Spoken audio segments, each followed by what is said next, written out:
Hai, aku Imur. Aku adalah seorang karyawati dari sebuah perusahaan startup di Indonesia. Yuk, simak keseharianku. Disinilah tempatku bekerja. Aku bekerja di Gojek.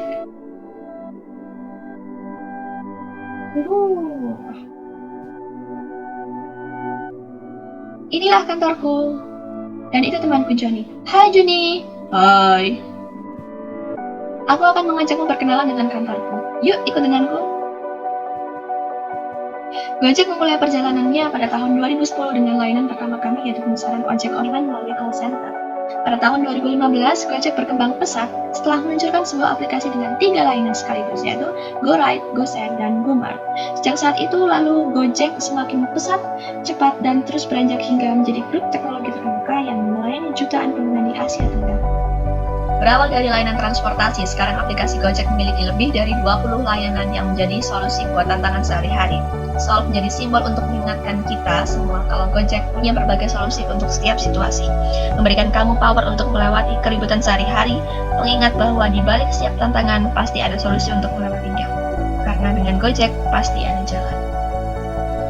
Riset oleh Lembaga Demografi Fakultas Ekonomi dan Bisnis Universitas Indonesia tahun 2018 melibatkan 6.732 responden di 9 kota di Indonesia yang menunjukkan bahwa Gojek memberikan dampak ekonomi Indonesia.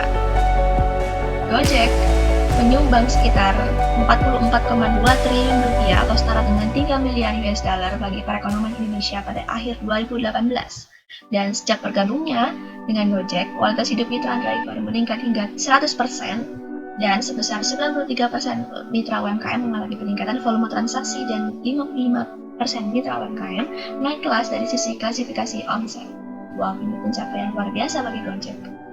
Strategi pemasaran Gojek telah membuat kata Gojek mewakili penyebutan ojek daring layaknya merek Aqua yang mewakili penyebutan air minum kemasan. Kamu juga mikir gitu kan? Hai Ruby. Oh hai Mur. Gimana nih persaingan Gojek saat ini?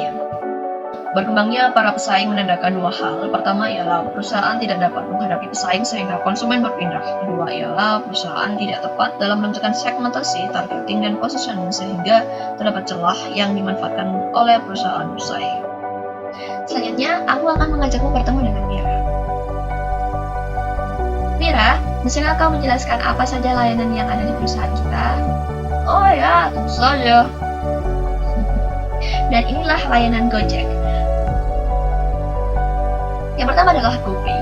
GoPay adalah layanan e-money yang terdapat dalam aplikasi Gojek Indonesia. GoPay dapat digunakan untuk pembayaran semua layanan Gojek, mulai dari GoRide, GoCar, GoSend, dan lain-lain, hingga transaksi non-tunai di rekan usaha offline maupun online. Untuk mengisi saldo GoPay cukup mudah dengan transfer melalui mitra Gojek, OneClick, ATM, Internet Banking, Alfamart, dan lainnya. GoPay memiliki teknologi keamanan terkini yang menjamin semua data dan transaksi pengguna selalu aman. GoRide. Pelayanan GoRide akan mengantarkan pelanggan dari tempat penjemputan ke tempat tujuan. GoRide adalah pilihan transportasi yang memberikan kecepatan, kemudahan pemesanan, dan kemudahan menentukan tujuan pengantaran. Dan yang terpenting adalah keamanan dan kenyamanan pelanggan.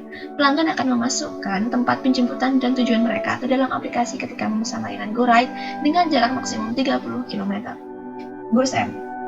GoSend adalah sebuah solusi pengiriman paket berskala kecil yang berkomitmen untuk mengantarkan barang atau dokumen Anda dengan lebih mudah dan cepat. Mengapa mudah? Sistemnya yang canggih mempermudah Anda untuk menginformasikan alamat lengkap dan jenis barang yang Anda dikirimkan, serta memantau lokasi driver Gojek pada saat proses pengiriman barang. GoCar. GoCar adalah layanan taksi online yang tersedia di aplikasi Gojek. GoCar dioperasikan dengan menggunakan mobil pribadi berplat hitam dengan perhitungan argo flat atau tetap. Jadi kalau kondisi jalan sedang macet, harga tidak akan berubah dong. Kecuali pada saat jam-jam sibuk seperti pagi dan sore menjelang malam saat jam pulang kerja. Tarif akan naik untuk setiap kilometernya. Keadaan ini biasa disebut dengan setelah peak hour. GoFood. GoFood adalah layanan pesanan antar makanan dengan lebih dari 75.000 restoran yang terdaftar di aplikasi Gojek. Pada layanan GoFood, Anda akan membelikan makanan yang dipesan oleh pelanggan dan mengantarkannya ke lokasi pelanggan sesuai dengan keterangan aplikasi. Maksimal jarak pengantaran pada layanan GoFood adalah 25 km. Dan terakhir adalah GoShop. GoShop adalah layanan belanja pelanggan untuk membeli barang atau makanan di toko yang tidak terdaftar pada layanan GoFood maupun GoMart dalam satu area yang sama. Lokasi pembelian dan pengaturan sesuai dengan yang tertera pada pemesanan pelanggan di aplikasi. Maksimal jarak pengantaran dari tempat belanja ke lokasi pelanggan yaitu 30 km. Kelebihan dari Gojek adalah yang pertama, tidak perlu sibuk mencari driver Gojek karena Gojek yang akan mencarikan untukmu. Harga langsung ditetapkan dari aplikasi, nggak akan berubah-ubah ketika kamu sudah naik. Keamanan terjamin, bisa cancel orderan, jalan bisa sesuai petunjuk yang sudah diarahkan, bisa menggunakan jalan alternatif, bisa memesankannya untuk orang lain, kakakmu misalnya. Pelayanan yang maksimal, driver mudah didapat, bisa dibayar menggunakan GoPay dan tunai. Sampai di sini perkenalan kalian dengan kakakku ya. Sampai jumpa di lain kesempatan. Bye.